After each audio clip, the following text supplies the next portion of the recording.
Duck and Oliver were resting in the shed at the end of their new branch line. It had been an eventful day. Oliver had been late getting to the sheds to be introduced to the other engines, and Duck had told him off for this. Oliver had then rescued Duck after some troublesome trucks had pushed the Great Western engine off the tracks. "I'm sorry if I was rude to you," said Duck. "Thanks for rescuing me."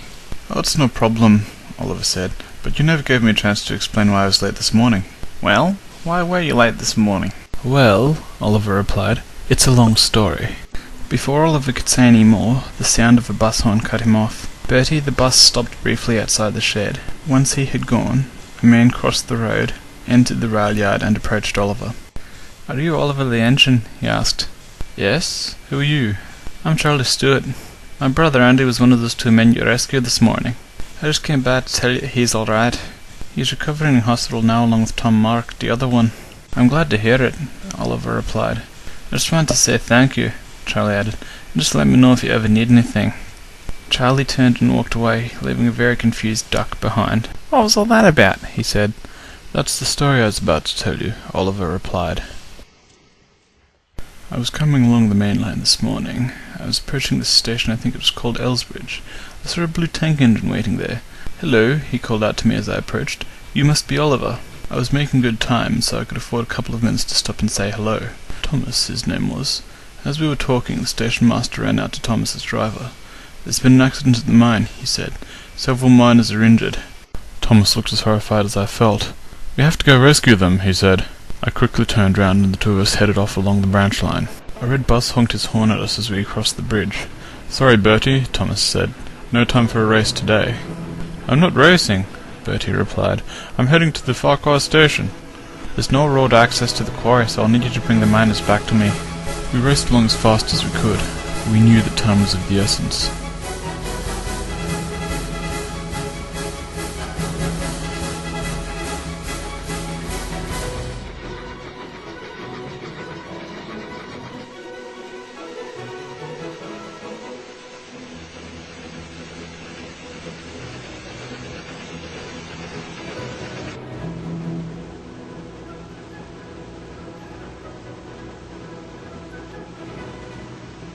We got to the station just after the bus. A helicopter named Harold was waiting for us as well. 'Some of the miners have been critically injured,' he said.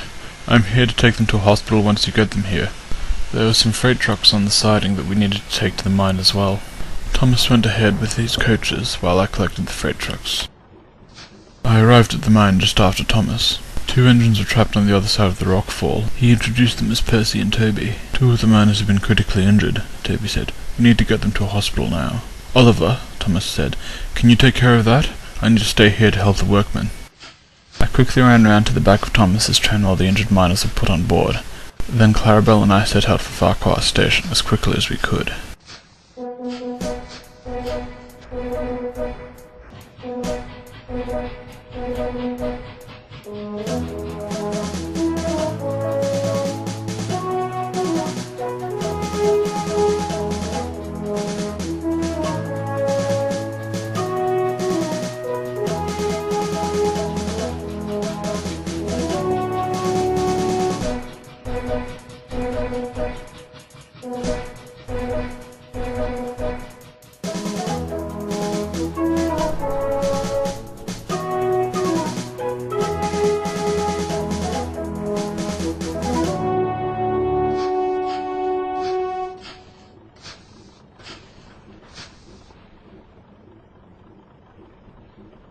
The injured workmen were quickly loaded into Harold and he took off to get them to the hospital.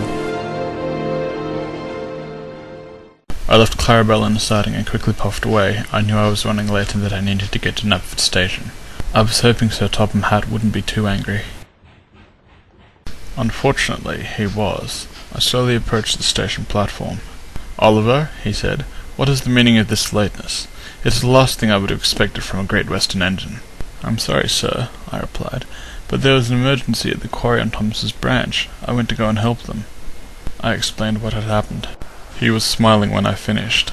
'Such resourcefulness and initiative are what I expect to find in a really useful engine,' he said. 'I can tell that you will work out well on this branch line with Duck. Do you feel ready to start working?' 'Oh, yes, sir,' I replied. 'Good,' he replied. 'There will be a passenger train waiting for you when you have turned around.'